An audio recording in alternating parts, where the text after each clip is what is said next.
अस्सलाम वालेकुम to all of you. कैसे हैं जी? सब लोग ठीक है, उम्मीद है सब लोग ठीक होंगे। आज जो वीडियो हम बनाने जा रहे हैं वो आयत करीमा है, कुल्लु नफ्सिन ज़ायक़ातुल मौत। तो ये हम आपके सामने अभी राइट करके दिखाएंगे। तो कलम हमने इस्तेमाल करनी शुरू कर दी है। अच्छे तरीके से देखें इसको। वीडियो छोटी सी है, बड़ी आपको पसंद आएगी।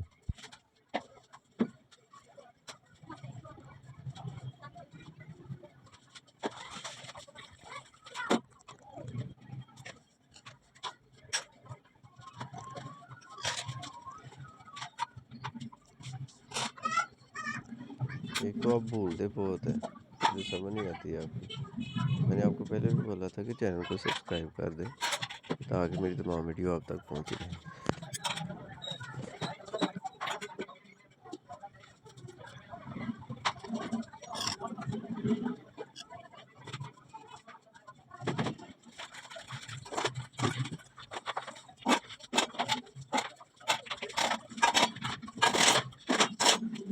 ठीक है, बस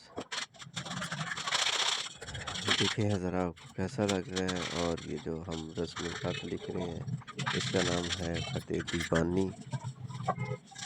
और किस किस को हमारी आज की वीडियो पसंद आई, मुझे दें इजाज़त। अल्लाह हाफिज़। अल्लाह ताला आपको हमेशा खुश रखे और आर्टिस्ट बनाए। अल्लाह हाफिज़।